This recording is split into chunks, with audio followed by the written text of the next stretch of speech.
Welcome back beautiful people to another session of English basic to advance. पूरा course cover करेंगे हम English का। जिसको बिल्कुल इंग्लिश नहीं आती वहां से लेकर एंड तक इंग्लिश में सब कुछ समझ में आ जाए वहां तक जाएंगे हम इसमें। आज सेकंड वीडियो है हमारा, भेजे भाई और लोगों को भी शेयर करें उनके साथ। आज हम पढ़ेंगे नाउन्स आर्टिकल्स और basic vocabulary. Without any further delay let's get right into it. सबसे पहले आज के ऑब्जेक्टिव्स क्या है मैं भाई, व्हाट आर नाउन्स। नाउन्स समझेंगे क्या होते हैं, आर्टिकल्स देखेंगे अ एंड द, क्या फर्क होता है इन तीनों में, और थोड़ी कॉमन वोकैबुलरी पीपल प्लेसेस और थिंग्स की जो नाउन्स ही बनते हैं भाई। नाउन होता क्या है आप समझिए। नाउन्स आर नेमिंग वर्ड्स, नाम जो दिए जाते हैं किसी वस्तु को, व्यक्ति, सोच, विचार, किसी स्थान, कोई पुरुष, इन सब चीजों के जो नाम है उनको हम लोग नाउन्स कहते हैं। तो क्या व्यक्ति का नाम होता है, जानवर का नाम हो सकता है, स्थान का नाम हो सकता है, चीजों का नाम हो सकता है। कौन सी चीजें? वो चीजें जिनको स्पर्श किया जा सकता है, छुआ जा सकता है। वो भी चीजें जिनको छुआ नहीं जा सकता है, जैसे खुशी। तो boy, cat, park, book and happiness. Happiness is also a noun. Happy is an adjective, happiness is a noun. Happiness, खुशी। चलिए आगे बढ़ते हैं भाई। हम आपको सिखाएंगे 4 प्रकार के नाउन। एक 5वां प्रकार और डाल देता हूं मैं आपके भले के लिए, मटीरियल नाउन कहते हैं उसको। और मटीरियल नाउन आप कॉमन नाउन में ही मान सकते हैं, कभी कभी कॉमन नाउन में चल जाएगा, वो कोई दिक्कत वाली बात नहीं है। अलग से मटीरियल नाउन इसलिए बताते हैं कि कॉमन नाउन ज्यादातर काउंटेबल्स भी हो सकते हैं। मटीरियल नाउन हमेशा अनकाउंटेबल होते हैं। काउंटेबल मतलब उंगलियों पे गिने जा सकते हैं, अनकाउंटेबल मतलब उंगलियों पे नहीं गिन सकते हम उनको। ऐसा नहीं कि गिन नहीं सकते क्योंकि बहुत ज्यादा है भाई, बहुत ज्यादा सारी चीजें, पत्तियां भी बहुत ज्यादा है पेड़ की, नहीं गिन सकते आप सारी। पर हाँ, कितनी पत्तियां आपके हाथ में आ गई वो गिन सकते हैं कि देखो 1 पत्ती, 2 पत्तियां, 3 पत्तियां, 4 पत्तियां। पर भाई पानी नहीं गिन सकते आप। पानी मेरे को दिख रहा है कितना है पर उसको गिन नहीं सकता। मैं नहीं कह सकता 1 पानी है कि 2 पानी है कि 3 पानी है। मुझे नापना पड़ेगा पानी को कि भाई 1 बोतल पानी है, 1/3 बोतल पानी है। तो बोतल गिन रहा हूं मैं, पानी नहीं गिन रहा। पानी को मैं नाप रहा हूं और नापने के लिए मैंने उसका एक मूल उपयोग किया, उसका एक यूनिट लिया है मैंने। उस यूनिट को मैं मेजर करता हूं, उस यूनिट को मैं काउंट करता हूं और यूनिट में मेजर कर रहा हूं मैं अनकाउंटेबल नाउन को। चलिए इसके बारे में बाद में भी हम लोग थोड़ा और समझेंगे, अभी ज्यादा उसको दिमाग पे जोर नहीं डालते उस चीज के। प्रॉपर नाउन क्या? किसी एक चीज का, एक व्यक्ति का, एक वस्तु का, सिर्फ उसी का अगर नाम है जो कैपिटल में लिखा जाता है तो उसको प्रॉपर नाउन कहेंगे। भाई जॉन हो गया, किसी का नाम हो गया, अनमोल मेरा नाम, आपका नाम क्या, लिख के बताएं नीचे कमेंट सेक्शन में। इंडिया है, भारत हमारा देश, हमारे देश का नाम इंडिया है, एक सिर्फ इसी देश का नाम इंडिया है। मंडे, मंडे सिर्फ मंडे का नाम है, कैपिटल में लिखा जाता है एम। कॉमन नाउन क्या हो गए? कॉमन नाउन वो हो गए जो उस श्रेणी के सभी वस्तुओं का नाम होता है। जैसे बॉय, हर बॉय का नाम बॉय, हर बॉय को हम बॉय कहते हैं। तो किसी एक पर्टिकुलर बॉय का नाम नहीं है, उस क्लास में, उस श्रेणी में आने वाले हर वस्तु का, हर व्यक्ति का नाम का जो यूज करेंगे हम उसके लिए शब्द, वो है बॉय।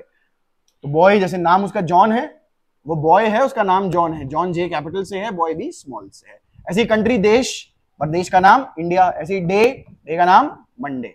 फिर एब्स्ट्रैक्ट नाउन जैसे कि मैंने आपको बताया था हैप्पीनेस, ऐसे प्यार, सत्य, डर, ये सब एब्स्ट्रैक्ट नाउन जो छुए नहीं जा सकते। और कलेक्टिव नाउन वो जो किसी झुंड के बारे में, एक झुंड का अगर एक नाम दे दिया हमने, जैसे प्लेयर्स का क्या होता है? टीम होती है। रिलेटिव्स की क्या होती है? फैमिली होती है। बच्चों का क्या होता है? ग्रुप होता है।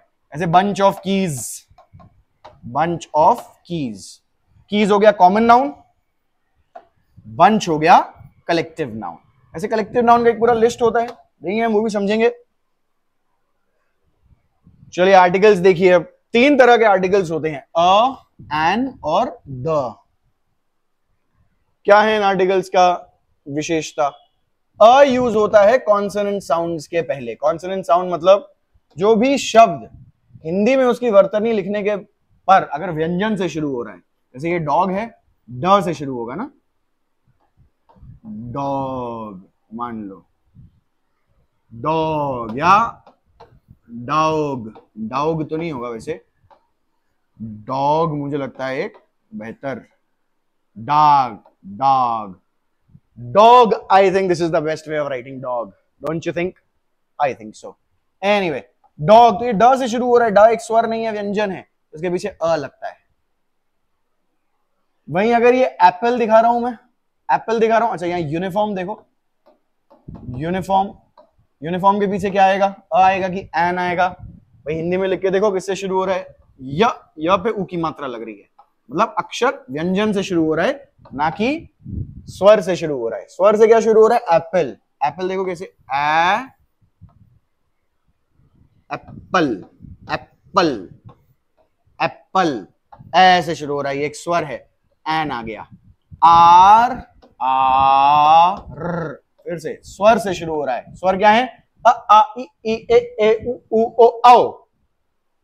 बाकी जो क ख ग य च च ज त थ द प प ब य र ल व श श स ह शतरंग य ट ठ ड ढ, ये सब जो हैं वो आपके व्यंजन हो गए। तो यहीं अगर मैं आर देखो, एच वैसे तो वावल नहीं है, वावल्स क्या होते हैं वैसे? वावल्स होते हैं ए ई आई ओ यू, पर जरूरी नहीं है कि इनसे शुरू होने वाले के पीछे एन ही लगेगा। देखो यूनिफॉर्म यू से शुरू हो रहा है पर इसके पीछे अ लगेगा, क्यों? क्योंकि बोलने में य से शुरू हो रहा है। ऐसी आर वैसे तो एच से शुरू हो रहा है, एक भी नहीं है एच इसमें नहीं है, और तभी एन लग रहा है, क्यों? क्योंकि बोलने में आ से शुरू हो रहा है। तो बेस्ट है हिंदी में वर्तनी लिख लें, उसकी स्पेलिंग लिख लें, उससे आपको पता चल जाएगा। द कब लगाएंगे? द लगाएंगे जब हमें पता है कि इस विशेष चीज के बारे में बात हो रही है। जब मैं बोल रहा हूं अ डॉग, तो मैं किसी भी कुत्ते के बोल रहा हूं कि अ डॉग, एक कुत्ता, कौन सा कुत्ता वो नहीं पता। अगर मैंने कह दिया द डॉग, तो मतलब विशेष कुत्ता, हमें पता है किस कुत्ते के बारे में बात हो रही है, कौन से कुत्ते की बात हम कर रहे हैं। एन एप्पल मतलब कोई भी सेब, एक सेब बस। द एप्पल, दी एप्पल मतलब, अच्छा द और दी के बीच में क्या डिफरेंस है? द और दी, इसके बीच में क्या डिफरेंस है? वही जो अ और एन के बीच में डिफरेंस था। अगर अ लग रहा है कॉन्सोनेंट से पहले तो द भी लगेगा कॉन्सोनेंट से पहले, और वहीं जहां एन लगेगा वॉवल से पहले, तो अगर द लगा होगा तो उसको दी बोलेंगे। द सन, द ताजमहल एक ही है भाई, सूर्य। अ सन नहीं बोल सकते, अ सन मतलब बहुत सारे सूर्य हैं उसमें से एक की बात कर रहे हैं। अ ताजमहल मतलब बहुत सारे ताजमहल है उसमें से एक की बात कर रहे हैं, ताजमहल है ही एक, तो उसी की बात करेंगे, तो द लगा देंगे। ऐसे द बॉय, बहुत सारी चीजें हो उसमें से भी अगर द बोल रहे हैं, इसका मतलब हमें पता है किसके बारे में बात कर रहे हैं। The park that we went to yesterday, कल हम जिस पार्क में गए थे उसकी बात हो रही है। कॉमन वोकैबुलरी देखिए भाई, doctor, teacher, student, friend, police. Doctor सबको पता है, डॉक्टर विशेषज्ञ चिकित्सक, टीचर अध्यापक, स्टूडेंट जो विद्यार्थी है, फ्रेंड मित्र, और पुलिस। ये कुछ कॉमन वोकैबुलरी लोगों के लिए उपयोग होने वाले। कुछ कॉमन वोकैबुलरी स्थान के लिए यूज होने वाले, school, hospital, market, park, home. School हो गया विद्यालय जहां आप जाते हैं, हॉस्पिटल हो गया वो चिकित्सालय जहां आप जाते हैं, डॉक्टर्स होते हैं, मार्केट वो स्थान जहां पे आप कुछ खरीदने जा रहे हैं, पार्क वो जगह जहां आप घूमने जा रहे हैं, होम आपका घर हो गया। चीजों के लिए कुछ कॉमन वोकैबुलरी देखिए, book, chair, mobile, pen, shoes. किताबें, चेयर, मोबाइल, पेन और जूते।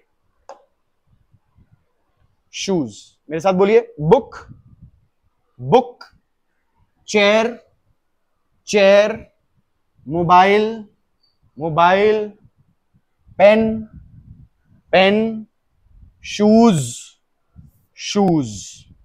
चलिए थोड़ी प्रैक्टिस के लिए बताइए, एलिफेंट के पीछे अ एन क्या लगना था?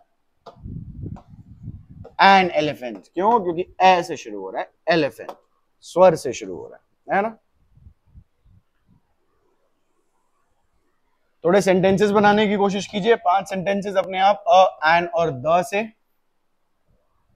नीचे कमेंट सेक्शन में डालिए।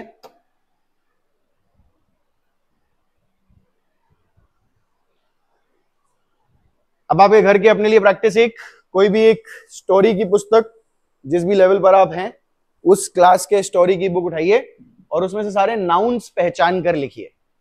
नाउन किस प्रकार के हैं? 4 प्रकार के, वो देखिए, याद है तो बताइए, नहीं याद है तो वापस देखिए इस वीडियो को, उसमें देखिए 4 प्रकार के नाउन्स और उनको लिखें। और 5 वाक्य फिर अपने आप से लिखें, 5 प्रॉपर, 5 कॉमन और 5 एब्स्ट्रैक्ट नाउन्स का उपयोग करके।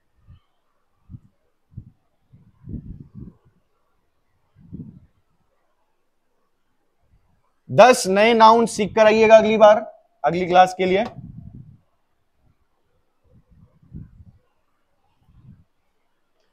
अगले वीडियो में हम लोग प्रोनाउंस और सेंटेंस फॉर्मेशन के बारे में थोड़ा और पढ़ेंगे।